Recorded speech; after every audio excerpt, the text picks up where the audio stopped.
this took me like 30 years to figure out. If you ask a disagreeable person what he wants, say, or she wants, they'll tell you right away. They know. It's like, this is what I want and this is how I'm going to get it.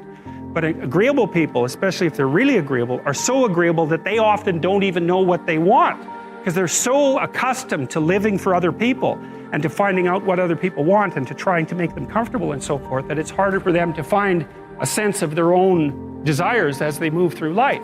Say what you think. Tell the truth about what you think. There's going to be things you think that you think are nasty and harsh, and they probably are nasty and harsh, but they're also probably true. And you need to bring those up to the forefront and deliver the message. And it's not straightforward at all, because agreeable people do not like conflict. Not at all. They smooth the water where conflict emerges. The problem with that is it's not a very good medium to long-term strategy, because lots of times there are things you have to talk about because they're not going to go away. If you're harmless, you're not virtuous. You're just harmless. You're like a rabbit. A rabbit isn't virtuous. It just can't do anything except get eaten. It's not virtuous. If you're a monster and you don't act monstrously, then you're virtuous. But you also have to be a monster. If you're going to negotiate for a raise or a status shift, you better have your resume at hand, all polished up, and know where else you're going to look for a job, and you better be able to get one. Because otherwise you're weak and you will not win the negotiation. And if you're too agreeable, so you're conflict avoidant, you will make less money across time. That's already been well established. And that's because you don't have teeth, not enough. And so in the little micro contests that you're going to have every day, you're going to incrementally lose to people who are more aggressive, who have bigger teeth.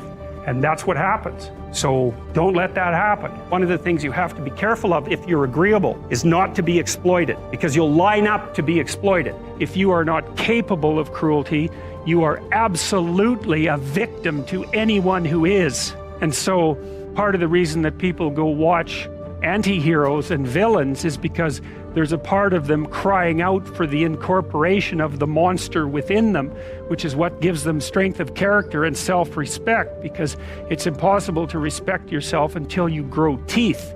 And if you grow teeth, then you realize that you're somewhat dangerous, or maybe somewhat seriously dangerous, and then you might be more willing to demand that you treat yourself with respect and other people do the same thing.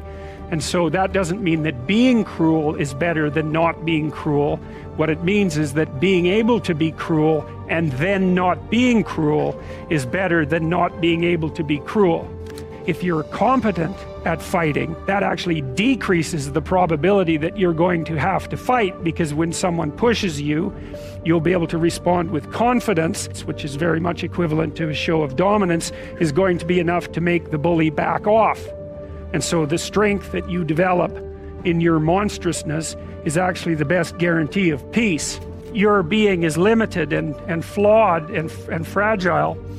You're like the genie, which is genius in the little tiny lamp, you know, this immense potential, but constrained in this tiny little living space. But the fact that you have limitations means that the plot of your life is the overcoming of those limitations, and that if you didn't have limitations, well, there wouldn't be a plot, and maybe there would be no life. And so that's part of the reason why perhaps you have to accept the fact that you're flawed and insufficient, and live with it and consider it a precondition for being.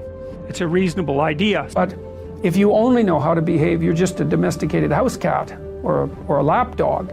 You have to push beyond the persona, and that's what the integration of the shadow does from the Jungian perspective. It's like to pull that monster that's being edited out of you, to pull that back in and to allow that to reveal itself within your increasingly sophisticated way of being.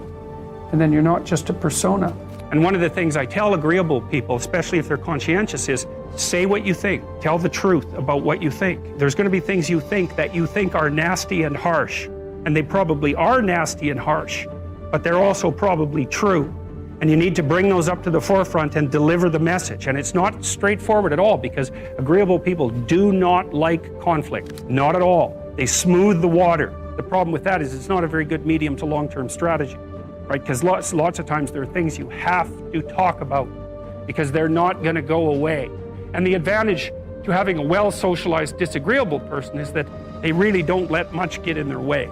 It's really useful to investigate the viewpoints of people who have opposing views to yours, because they'll tell you things. Not only will they tell you things you don't know, they'll also tell you how to see the world in ways that you don't see it.